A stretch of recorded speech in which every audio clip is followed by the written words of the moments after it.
All right, welcome to the Ravit show. We are here with Benjamin, product manager at Intersystems at the Gartner Data and Analytics Summit in London. Benjamin, welcome to the Ravit show. Happy to be here. Awesome. Hi, Ravit. I'm sure our audience would love to learn a little about you. So, can you please introduce yourself? Okay, so my name is Benjamin. I work at Intersystems, where we make creative data technology and solutions. I work in the data platforms product management team, and I look specifically after the data analytics portions of that platform. Okay, very nice. Can I start by asking you about the top themes that Intersystems is focused on in 2023?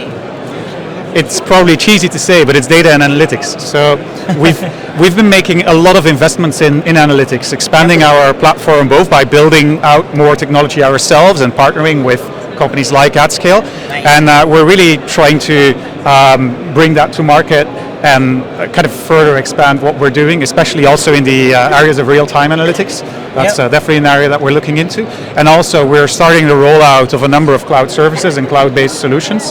So that's also a very exciting thing in this calendar year. Okay, that's pretty interesting, definitely. And that kind of also brings me to another interesting question around, we've been hearing a lot about semantic layer now. It's pretty hot.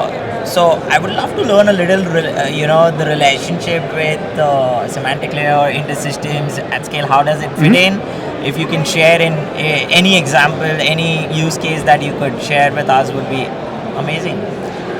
I think many of our customers, which are mainly in healthcare, financial services, supply chain, those are not kind of small mom and pop shops. So those are big organizations, big enterprises with different user communities. And many of those, when we come in, they already have established practices, established teams, some that use Power BI, others that use Tableau, then there's this guy that uses Excel all the time. Yep. And they, when they meet in the boardroom and the metrics don't match up, that is the perfect case for a semantic layer. So exactly. It's in your marketing pitch. It's something that we see all the time at our customers. So it's a natural fit to try and bring this to market together and pair up the semantic layer that you offer with a data platform like Iris underneath.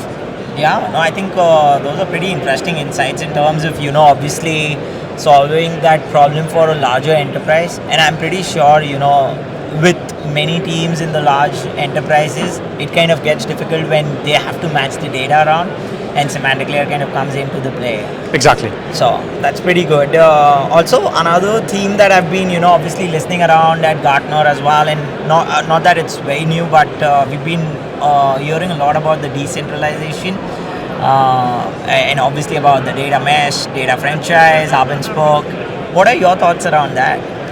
I think that is a natural extension. If you have a well-developed semantic layer, then data centralization, decentralization or analytics decentralization is totally fine, because you still have the safety of having your metrics centrally defined and consistent across all of those different teams. But I don't think that is a particular technology choice. It's really more like a governance choice, a policy choice for an organization, for an enterprise to make. Yeah. It's not something that we as a technology vendor should dictate. We should be able to support the various use cases or the various choices that you can make across that spectrum.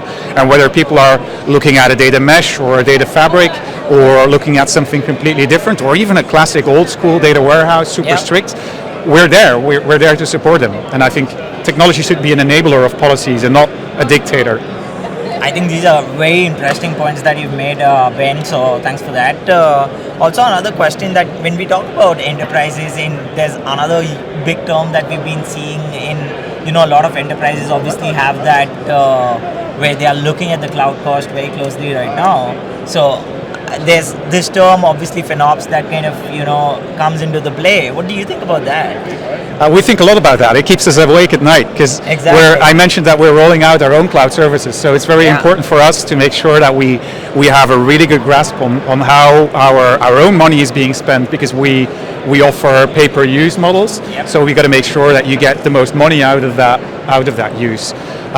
We've got some luck there with our heritage, because we've traditionally been very focused on efficiencies, getting the most out of your hardware investment. So that's now paying off when we're deploying to the cloud and realizing that we can get some really high transaction counts or query throughput out of the iron that is somewhere up there in the cloud.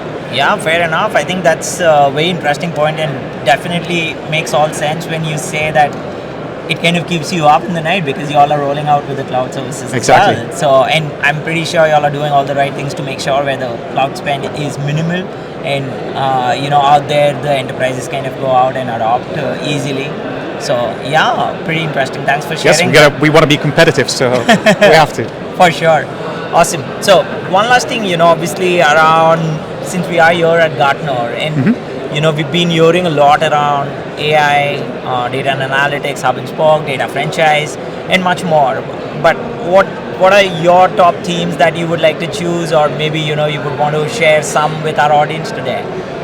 I think there are two things that I'm very interested at hearing more about here.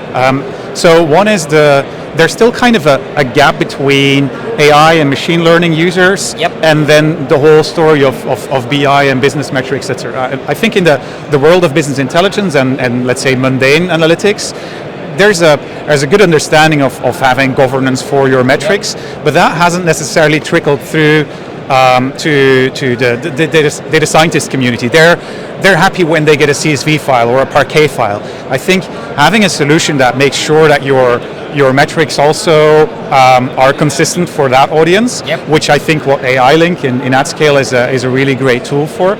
I think that's something that I'm interested to hear more about here when people talk about feature stores, etc. That they're consistent with other stores.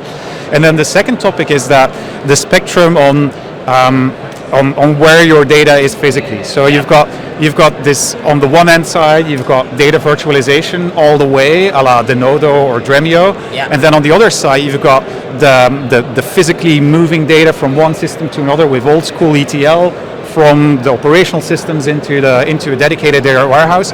And there's this whole spectrum in between, and there's some vendors cover differing parts of that spectrum, and I'm curious to hear what people on the floor here and also what the analysts think about whether there's a shift in where the center of gravity is across that spectrum. So that's also something that's keeping me busy.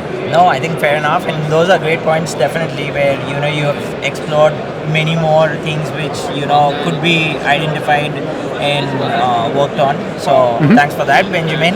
One last question for our audience for sure is if they want to reach out to you, learn more about data and analytics, about cloud, about anything else as well, how can they reach out to you? So they can reach out to me on LinkedIn if they want to. Awesome. Just LinkedIn my name and you'll find it. And otherwise, intersystems.com/iris, and you'll find everything you want about our data platform, and then also the solutions that we build on top of it.